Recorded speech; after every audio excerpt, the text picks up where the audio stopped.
What's good, everyone? OJ here. Welcome back to another video. Today we've got some awesome information for you, but before we get into it, please make sure you hit that like button and also subscribe if you are someone new. Now let's talk about the Nintendo Switch's huge second half that I am predicting they are going to have. We've got E3 2021 coming up. The road to E3 is going strong right here on PlayerEssence, and I feel that this could be one of the better E3s Nintendo has had, considering that they're coming off of the devastating pandemic that left so many issues across the world when it comes to logistics of games and what's going on. I think that there has been a slight recovery. Now, I still don't feel that everything is operational up to like 100% and back to the way it was, considering you've been running a certain business the same way or doing certain things for decades at this point. Then you have to pretty much upheave everything and completely change the protocols when it comes to those logistics and security and information. So I still feel that there are some things that are a little bit slower than what you would expect, but I feel that they've recovered to the point to where it's not as noticeable as it was back in 2020 and maybe even earlier here in 2021. Now, why do I think that Nintendo's set for a huge second half of this year? Well, because they're doing something like they did a couple years ago when they had a really good year for the Nintendo Switch, 2019. That was a banner year for the system. I think the best year, obviously, since 2017. The system isn't too old, so there isn't a lot of years that we can talk about. But if you look at it, a lot of people do feel that 2019 was a fantastic year for games because we got stuff like Astral Chain and Fire Emblem Three Houses and Marvel Ultimate Alliance 3 and Pokemon Sword and Shield and Luigi's Mansion, and we were supposed to get Animal Crossing, but that ended up getting delayed in order to give the team some more time, and also so the team can't feel burnout as they get the game prepped and ready to go for launch. So it makes sense there. Now, looking at 2019, there was a similarity that Nintendo did in terms of 2019 and 2021, and that is the month of July, or the summer month, and packing it full of these cult hits or these hardcore games that are going to get the most passionate Nintendo gamers or the most passionate fans out there with the core games really excited, especially if you're an old school fan of these franchises. And what are those games that I'm talking about? Well, in 1 month, we've got Monster Hunter Stories 2 on July 9th. Then we've got The Legend of Zelda Skyward Sword on July 16th. Then we've got Neo, The World Ends With You on July 27th. So back to back to back, pretty much triple weeks there, we've got big games for Nintendo on the Nintendo front. Now, these might not be the biggest games in the industry when it comes to like stuff like Resident Evil or other things out there. Obviously, The Legend of Zelda is a huge franchise, but all of these games packed into 1 month that Nintendo works very closely, especially with Capcom and Square Enix. Both of these companies are probably two of the biggest supporters of the Switch from a major scale. We're talking about the AAA type of developers, the bigger third-party, especially Japanese developers. Square Enix and Capcom are at the top of the list. So Nintendo works extremely closely with Capcom to organize, okay, here's when the game is going to come out, we're going to schedule it around this, we're going to do certain things here and there. We saw that like with the Monster Hunter Directs and what they're doing. It's obviously a big business plan, and the same would go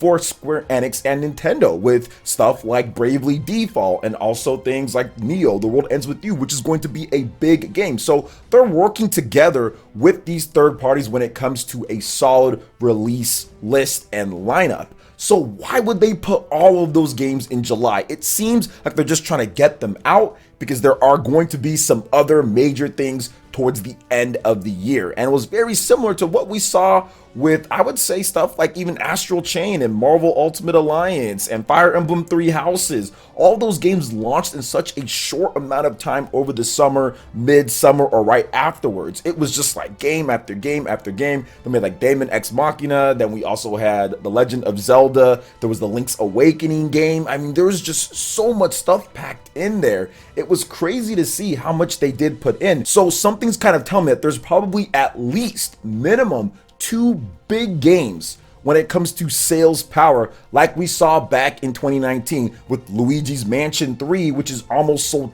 10 million units worldwide, and Pokemon Sword and Shield, which has sold over 20 million units worldwide. So combined, those two games are at 30 million units. That's a lot of people spending time on just those games. So I'm guessing that we're going to see a pretty stacked second half of the year, which the first half has already been pretty good with a lot of more of these side games and AA type of stuff. We got Mario Golf coming up in June as well, but I think the second half is going to have at least two major hitters in terms of the high quality brand, the AAA type of game. And I think if you're already looking at one of them, we kind of already know what's going on there. We have Pokemon, the Shining Pearl, Brilliant Diamond as well. Those games are going to be late 2021, so we don't know exactly when, but I would guess based off of history that that's going to be a November game. But since it is a remake, they could move it around. But even with, like, let's say Pokemon Let's Go Pikachu and Eevee, those were essentially remakes as well, and that was still the November game. Smash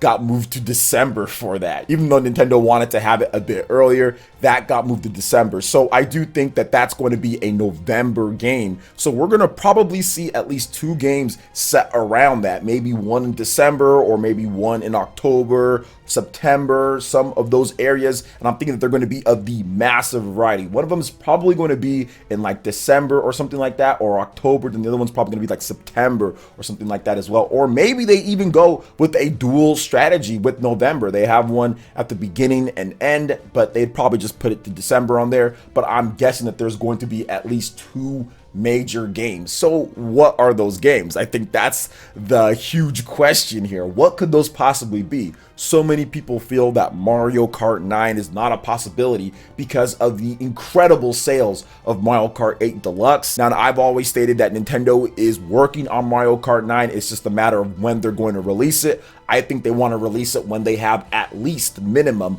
100 million systems on the market, which they should hit by the end of the year, because they want that to be the biggest launch ever for like a Nintendo game or something like that, which it would be once the game does come out. Mario Kart 9 is probably going to be like the biggest launch, or one of the biggest launches that they've ever had. I still feel like that's a possibility, but many people don't feel that way, which is cool on there. What about Bayonetta 3? I think that is a game that is definitely going to get a lot more play than what people expect. Yes, I know Bayonetta is not the huge blockbuster selling franchise that some people might think warrant a fall slot or a huge type of promotion with it, but I think that this is Nintendo's last shot. I think that they're giving for Bayonetta to make it a huge game, to make it a game that can push millions, multi-millions of units. I think they really want to make sure that they nail everything with this game and push it to the audience as, hey, this is a great Nintendo, or more like we're adopting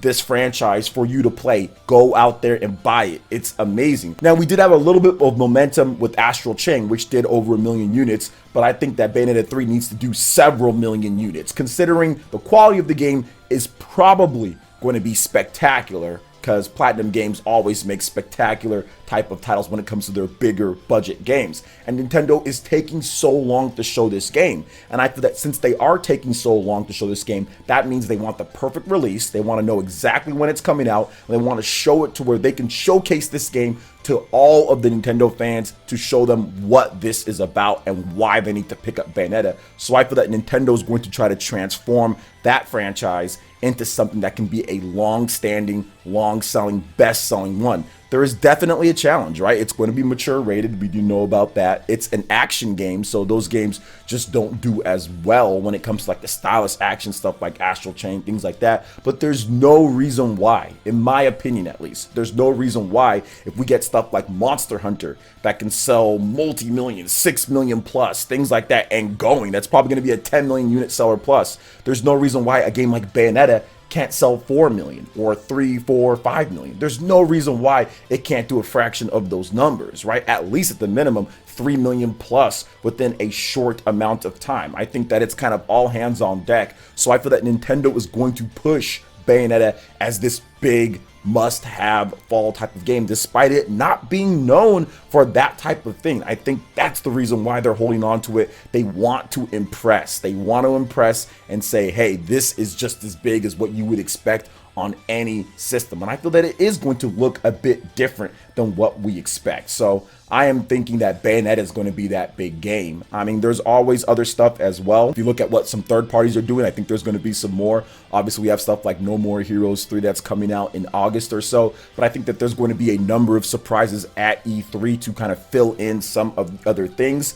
I think that it's not just Nintendo games that are going to be big. I think sometimes people like to focus in too much on that and kind of forget some of the other stuff that's out there. But I think that there's going to be a number of big third-party games that are releasing in the second half as well, with at least maybe one from Square Enix and one from Capcom. I think we're going to get at least one from those two developers in terms of a custom-made type of game that's announced and maybe even released at the end of this year. So we're going to have to wait on that, right? There's rumors about Resident Evil Outrage, and if that's going to be a game that comes out this year, I think it's very possible. Obviously, Capcom has been working on that. It got leaked out. Square Enix has Neo, The World Ends With You, but what else do they have for this system as well? Is anything else coming back? Could we see something that was customized and built for the Switch? Plus, there's a bunch of other developers that are working on Switch projects as well that are going to need some space at the end of the year to release, because Nintendo's just cramming so many games in this first half in terms of what we've seen, and especially July, just trying to get them in,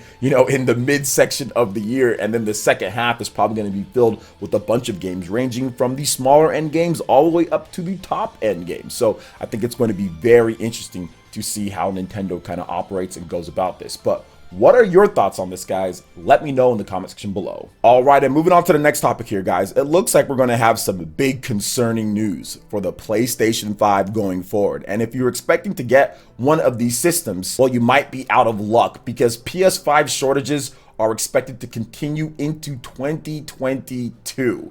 So PlayStation 5 shortages are expected to continue well into 2022, according to Sony Group Chief Financial Officer Hiroki Totoki. Speaking to analysts in a private briefing after Sony Group's latest financial results announcement, Totoki said that it's been challenging to keep up with the strong demand due to the shortages in components such as semiconductors. Quote, I don't think the demand is calming down this year, and even if we secure a lot more devices and produce many more units of the PlayStation 5 next year, our supply wouldn't be able to catch up with demand, he said at the briefing, according to several people who attended and relayed the information to Bloomberg. He also continued by saying, quote, we have sold more than 100 million units of the PlayStation 4, and considering our market share and reputation, I can't imagine demand dropping easily. PlayStation 5 shipped 7.8 million units between its November 12, 2020 release date and March 31st, 2021, and it's expected to ship at least another 14.8 million units by March 31st, 2022. So obviously the movement here with the PlayStation 5 is still strong when it comes to sales, and yes, demand is out of this world. But I think one of the biggest problems that we see here compared to what we saw before in the past with other systems is that the scalping technology has gotten a lot better, and the way that we distribute these systems and who gets them and things like that has not improved much from where it was before. Scalping technology with bots and all that and people using their smartphones and everything was different from the PlayStation 3 and the PlayStation 4 launch, whereas somebody can be at work and literally have a bot snapping up stuff from the touch of their smartphone, right? Things like that to operate, networks in terms of wireless has advanced greatly.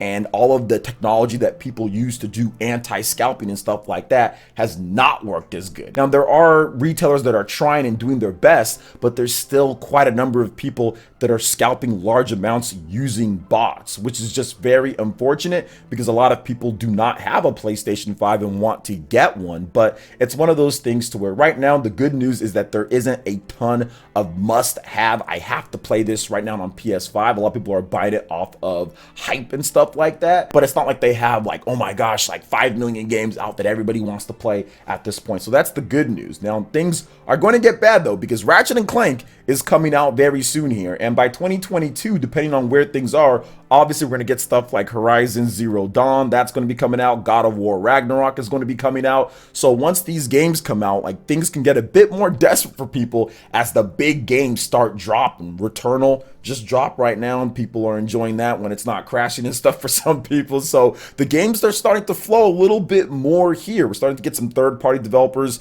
that are coming out with certain stuff, right? Resident Evil Village, that game sold 3 million units in its first opening weekend and everything, with a lot of those being on the PlayStation 5 system or PlayStation systems, people playing that. So I do think that things could get a lot worse in terms of the desperation of customers out there. So hopefully Sony will be able to do something about that. But I think that the retailers, it's on them to make sure that they try to update their systems so bots just can't snap up every single system and people can actually get the systems into customers' hands. Because believe it or not, Sony loses money on that, because a bot that snaps up something or a scalper that snaps up something, that's not going to be purchasing games if it's just sitting in a warehouse somewhere, if it's just sitting in somebody's garage or in their spare bedroom or in their living room or something like that, which we've seen. Just a bunch of PlayStations just sitting there. Well, they're not making money on people buying software, especially if it's those digital PlayStations, and Sony's not getting that digital revenue that they love so much without having physical secondhand used copies, things like that. So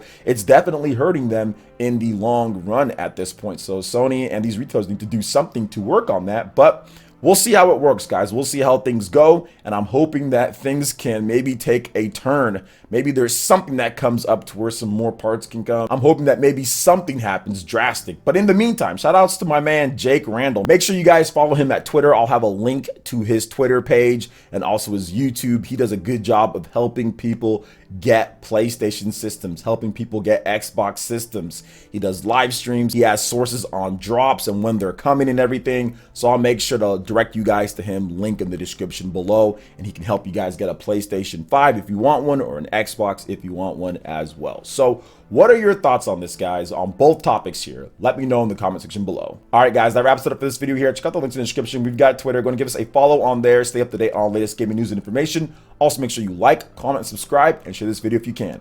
Thank you so much for watching, and we'll catch you for the next one. Peace.